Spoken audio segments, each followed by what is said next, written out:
628 বছরের মাহেশের রথযাত্রার এবার সকাল থেকে রথযাত্রা হবে 7ই জুলাই। শনিবার স্নানযাত্রায় দিনভর জগন্নাথ, বলরাম এবং সুভদ্রার বিগ্রহকে স্নান মঞ্চে রাখা হবে অগণিত ভক্তদের দর্শনের জন্য। অন্যান্য বছর স্নানের পরে 3 বিগ্রহকে মন্দিরের গর্ভগৃহে নিয়ে যাওয়া হয়। এবার মুখ্য যোগ থাকায় দিনভর 3 বিগ্রহকে স্নান মঞ্চে রাখা হয়েছে।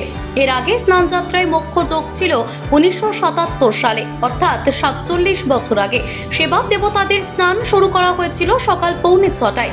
এবার স্নান শুরু হয়েছে সকাল 6:20 জগন্নাথ, বলরাম এবং সুভদ্রা বিগ্রহকে মন্দির সংলগ্ন স্নানপিড়ি মাঠে স্নান মঞ্চে নিয়ে গিয়ে 28 ঘড়া গঙ্গা জল এবং 1.5 মণ দুধ দিয়ে স্নান করানো হয়। বিশ্বাস, ওই পরিমাণ দুধ গঙ্গা জলে স্নান করে 3 দেবতার জ্বর আসে। অন্যান্য বার তাই 3 স্নানের পর 3 বিগ্রহকে মন্দিরে ঢুকিয়ে দরজা বন্ধ করে দেওয়া হয়। কবিরাজ এসে মন্দির বন্ধ রেখে সেবা শুশ্রূষার পর তারা সুস্থ হয়ে ওঠেন। যদিও মন্দির কমিটির পক্ষ থেকে জানানো হয়েছে এবার স্নানযাত্রার মুখ্য যোগ রয়েছে, সে কারণেই জগন্নাথ, বলরাম, সুভদ্রাকে দিনভর স্নান মঞ্চে রাখার সিদ্ধান্ত নেওয়া হয়েছে। শনিবার দিনভর পুজোর পাশাপাশি ভোগ নিবেদন করা হবে। সেই মতো স্নান মঞ্চে এবং মাঠে সাজো সাজো রথ। আজ আমাদের মহাসমারোহে 628 বছরের স্নানযাত্রা উৎসব কিছুক্ষণ আগেই আমরা পালিত করলাম। ভগবানের কথায় রইব মায়েসে তোমার সকাশে, আমি যে জগৎপতি, মায়েসেতে স্নানে উড়িষ্যায় ভোজনে রবে চিরদিন খ্যাতি। মায়েসেতে স্নানযাত্রা হচ্ছে সব থেকে বিখ্যাত।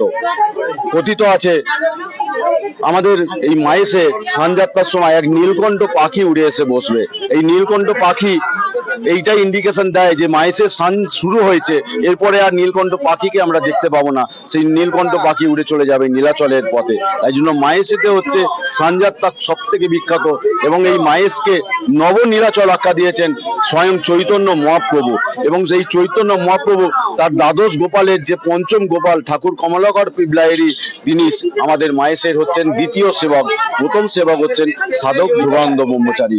আজকে সকাল থেকেই মহাপ্রভুর যে জ্যৈষ্ঠ মাসের পূর্ণিমা তিথিতে আজকে আমাদের এই স্নানযাত্রা উৎসব, এই স্নানযাত্রা উৎসবকে বলা হয় জগন্নাথ দেবের আবির্ভাব দিবস, জগন্নাথ দেবের হ্যাপি অ্যাপিয়ারেন্স ডে, জন্মদিন বলা হয়। এবং এবছরে জগন্নাথ আমাদের যেটা জগন্নাথের পুজো হয়েছে সেটা 6:20 মধ্যে জগন্নাথ স্নান শুরু হয়েছে, যেহেতু 6:36 আমাদের পূর্ণিমা শেষ হয়ে যাওয়ার দিন।